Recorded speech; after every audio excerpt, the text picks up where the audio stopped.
Hi friends, welcome to the channel The Nurse. Here we are discussing about second part of Railway Staff Nurse exam practice questions. So here discussing about mainly fundamentals of nursing questions and recent trends in nursing. So we will move to the topic. Before that, if you are not subscribed to our channel, please subscribe. So we will move to the topic Railway Nursing Exam Question Paper Part 2. First question. Which of the following is the primary purpose of a nursing assessment? To prescribe medication, to diagnose medical condition, to collect patient data for care planning, to perform surgical procedures. Correct answer, to collect patient data for care planning. So assessment is the first process of the nursing care plan. There will be subjective data and objective data. Nursing assessment is the first step in the nursing process aimed at gathering comprehensive patient data to develop an individual care plan. Second question, what is the correct position for a patient with severe dyspnea? Supine, Trendelenburg, high fallers, prone position. Correct answer is high fallers position. In high fallers position, the gravity force will pull the diaphragm downwards, so it will make a more space in thoracic cavity. So lung expansion will be more. So that is why high fallers or semi-fallers position is recommended in severe dyspnea case. High fallers position or sitting upright at 90-degree position maximizes lung expansion and eases breathing in dyspneic patients. Next question. Which sterilization method is used for heat sensitive instruments like endoscope? Heat sensitive instruments means those instruments that will be destroyed during high temperature. So options are autoclaving, boiling, chemical sterilization, that is example Sidex, dry heat. So correct answer is chemical sterilization. Endoscopes or heat sensitive instruments used usually sterilized by chemical sterilization, that is used by glutaraldehyde. The company name, that is Sidex. Glutaraldehyde or Sidex is used for heat sensitive instruments, whereas autoclaving, that is steam, is for heat stable items. Heat stable items means those who are withstand that at high temperature. Fourth question, the first action when a patient falls is notify doctor immediately, document the incident, assess the patient for injuries, move the patient to bed. Correct answer is assess the patient for injuries. Then only we need to move the patients to safe place, or after that document the incident, or we can inform the doctor immediately.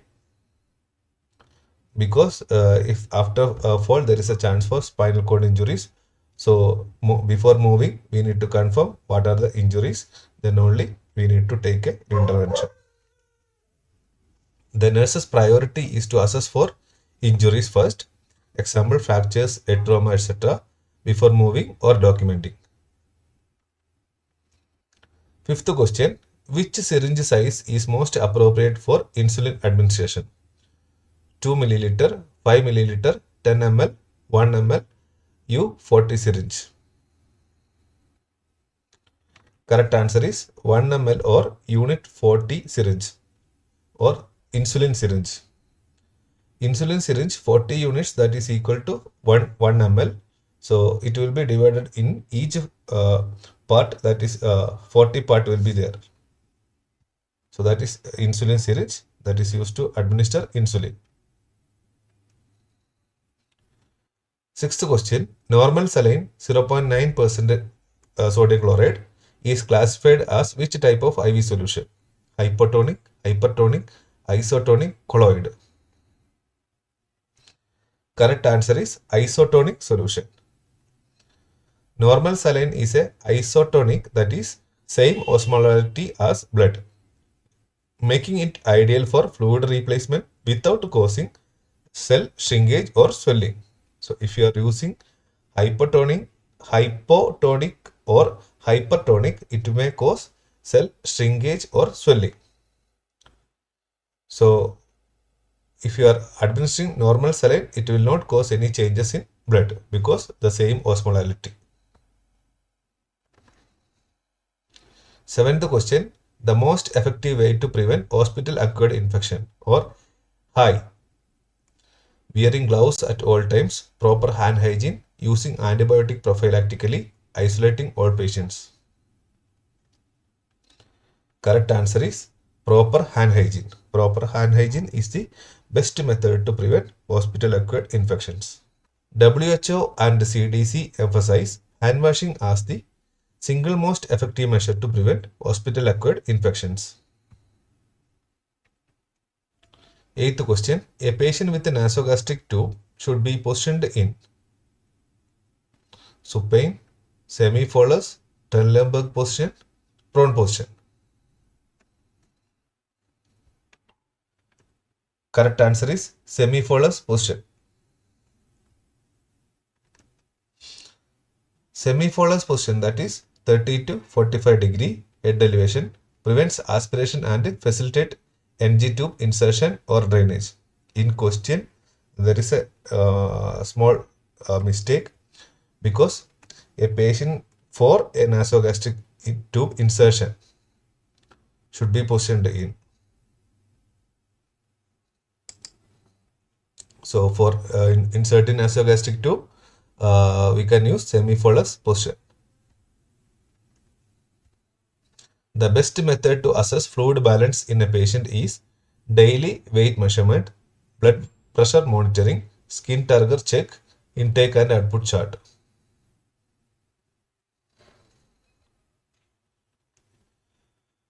So correct answer is daily weight measurement. So daily weight measurement, 1 kilogram weight gain, that approximately equal to 1 liter fluid retention. That making daily weights the most accurate indicator of fluid balance.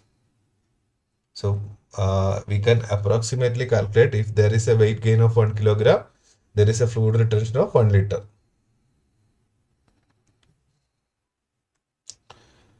10th question, what is a major trend in nursing education as of 2024?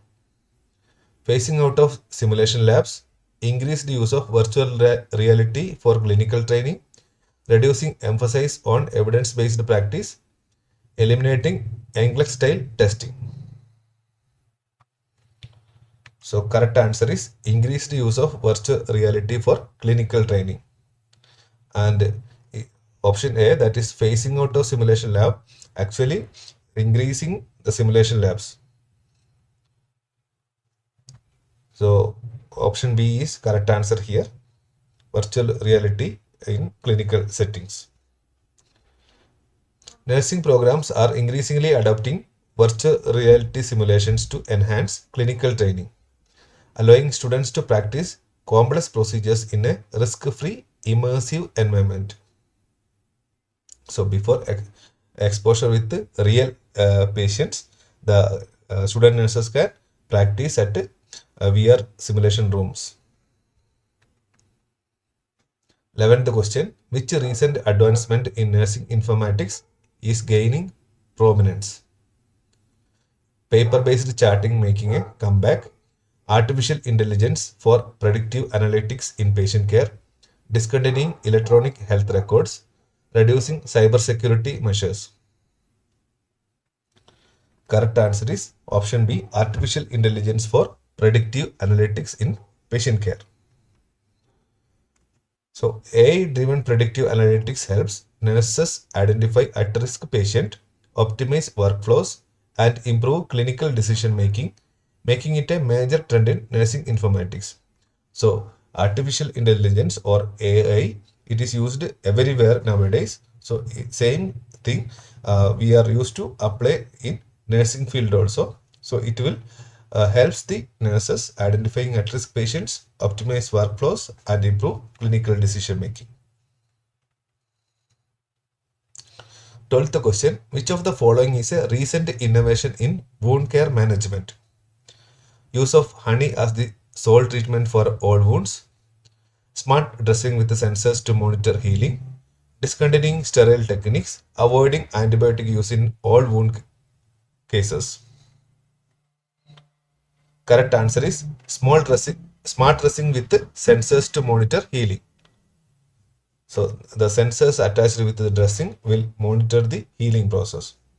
Smart dressing with embedded sensors can track wound pH, temperature, and infection markers, improving chronic wound management through real-time data. The sensors will monitor continuously and it will give data if any changes in temperature or if any changes in pH or it has some particular specified infection markers. So this will change. So based on data, the physician can take treatment early. 13th question. Which technology is transforming geriatric nursing in 2024? Fax machines for communication, fall detection sensors and AI-powered mobility aids, eliminating electronic health records for older adults, reducing geriatric specialty training. Correct answer is fall detection sensors and artificial intelligence powered mobility aids. Wearable sensors and AI-driven assistive devices help prevent falls and improve independence in elderly patients, aligning with the aging in place initiatives. So that will prevent the fall. So we will make a fall risk assessment. Based on that, we will give that wearable sensors. So that will detect any movements or any falls, and we can easily prevent the fall. Which of the following is the most important initial action when a patient reports chest pain? Administer an antacid, ask the patient to take deep breaths, assess the pain characteristics and vital signs, encourage the patient to lie down and rest. Correct answer, assess the pain characteristics and vital signs. The priority in nursing is to assess the patient's condition thoroughly before intervention. Chest pain can be indicative of a cardiac event such as myocardial infarction, so a detailed assessment is essential to determine the severity and initiate appropriate care.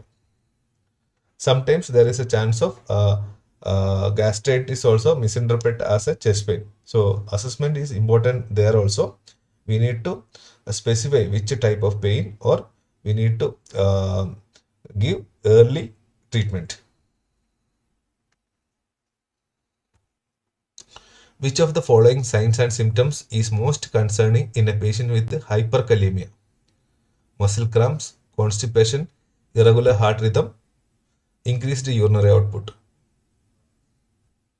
Correct answer is irregular heart rhythm.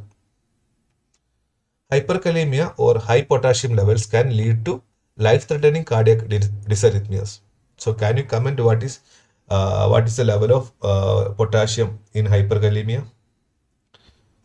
Irregular heart rhythms may indicate severe potassium imbalance and require immediate intervention to prevent fatal outcomes. So, if you know the risk that is related to hyperkalemia, you can answer the question easily. So, peaked T waves, that is a typical findings in ECG for hyperkalemia patient.